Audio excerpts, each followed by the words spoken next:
I am a warrior. I'm listening, I whispered back into the darkness, directing my words to a place where nothing appeared but something was showing up. And the night sky shifted enough for me to notice the stars move through the cracks of my blinds, creating soft lines across the space before me. I would have once seen those lines like bars of a cage. Instead, those lines sliced apart the blackness of my room. The universe was showing up, giving me small, sliced pieces of the night and tempting me to not miss this moment.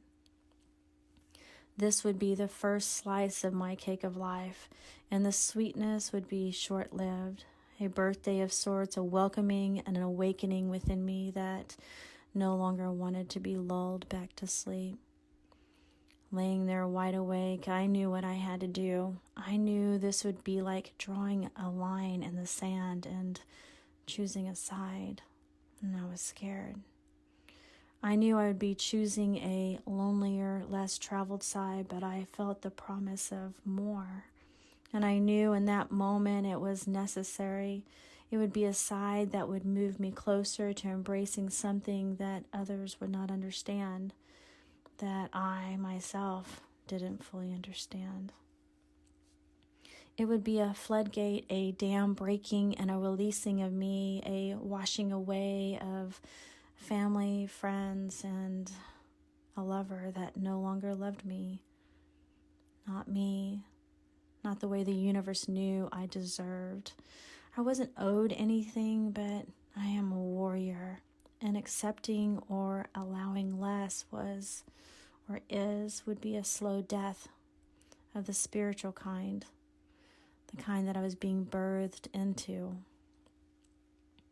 A whispering of voices blew against my hair, a lineage of powerful women sprinkled throughout time were waking me up with a chorus of energy echoing around me, and I felt them.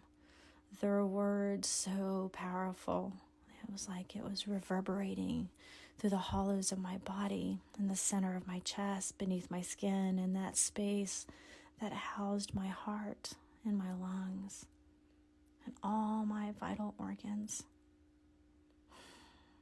I turned over and saw his sleeping body, and I felt my heart sink. My heart filled with rocks, heavy and anchored in my mind, a tumultuous ocean, me barely able to keep my head above the dotted line of breath, a place splitting and separating a moment in half, to live standing still in a place of less than or embracing the unknown, possibly a place of more.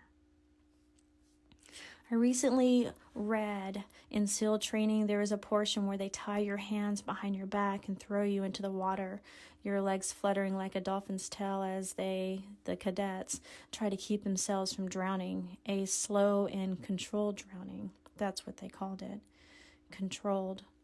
You would need to be able to keep your cool, shut off the part of your mind, and stay in the moment while understanding it's not where you are, it's who you are.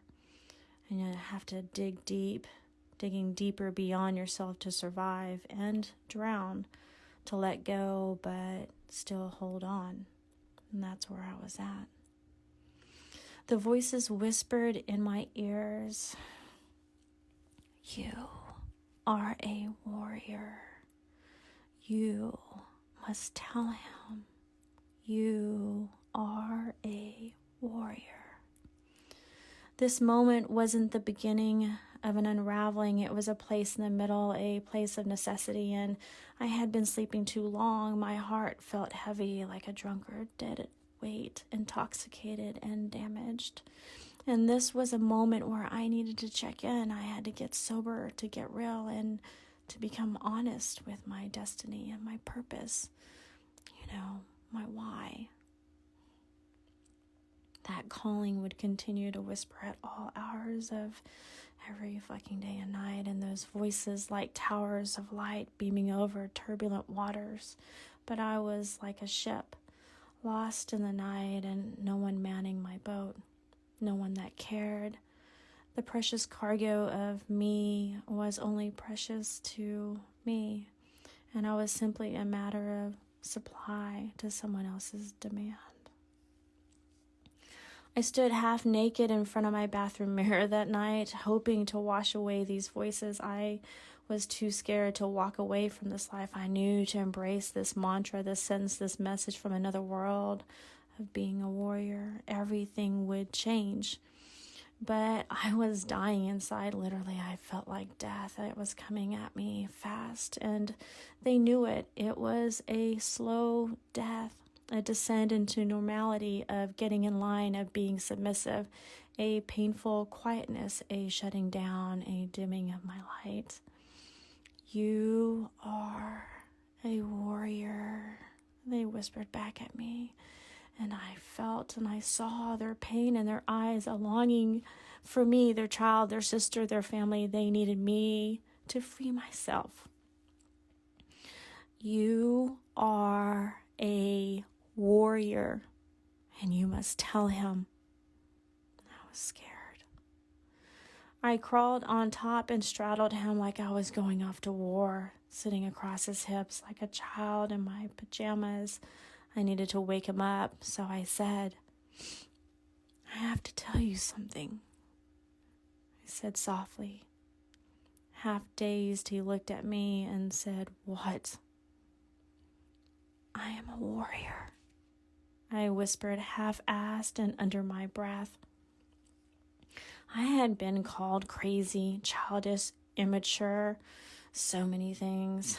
So many things. Although he and others knew the power of my words, what I was saying seemed crazy, right? Sounded crazy, but he knew, like I did, I wasn't. I was more sane than anyone else and could not deny this unexplainable power surging through me.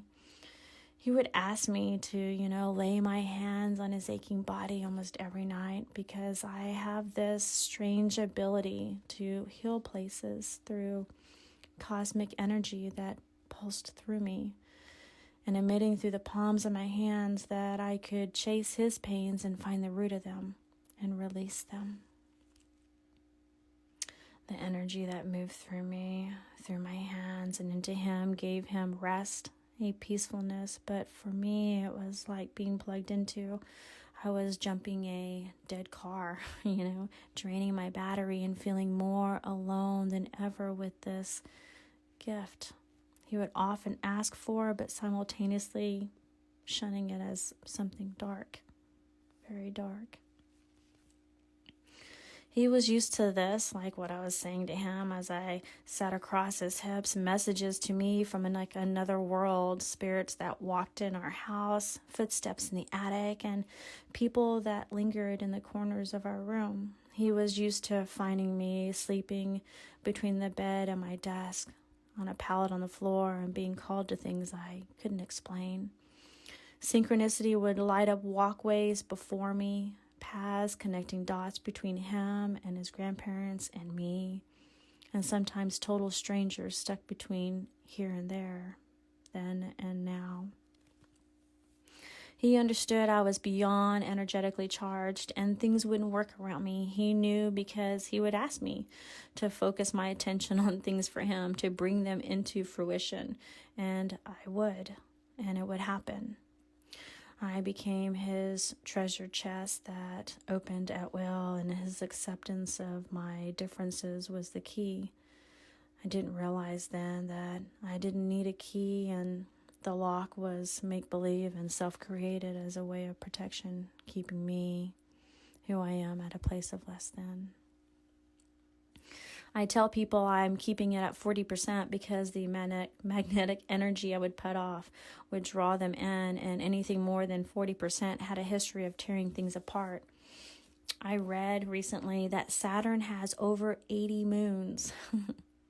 And the gravitational pull in one of her rings would create little moonlets. And if Saturn was, as if she was, like allowing growth to spin and birth tiny moons in her orbit, spinning like little dancers in a rhythmic dance. But once they reached a certain size in that ring, that gravitational pull of who she is, the power of her cosmic spirit would tear those moonlets apart. tossing them back into her rings where they came from.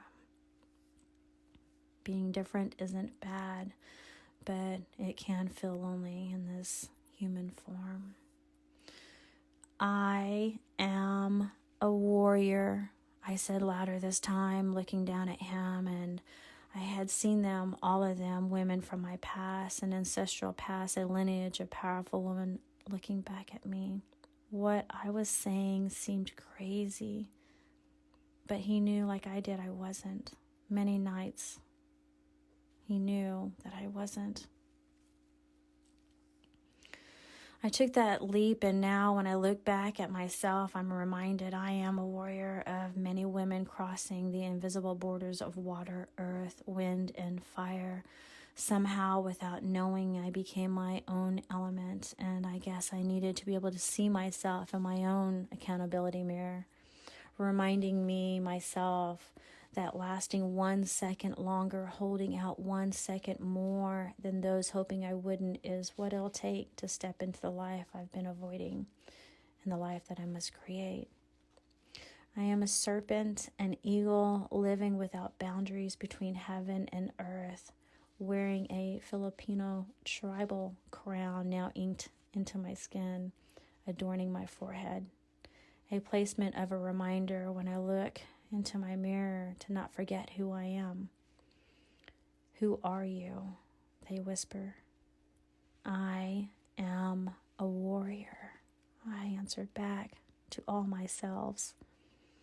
And that is how these new markings, the tattoos across my chest, across my forehead, reminders of all the lives I've lived and the life that I'm meant to live, were born.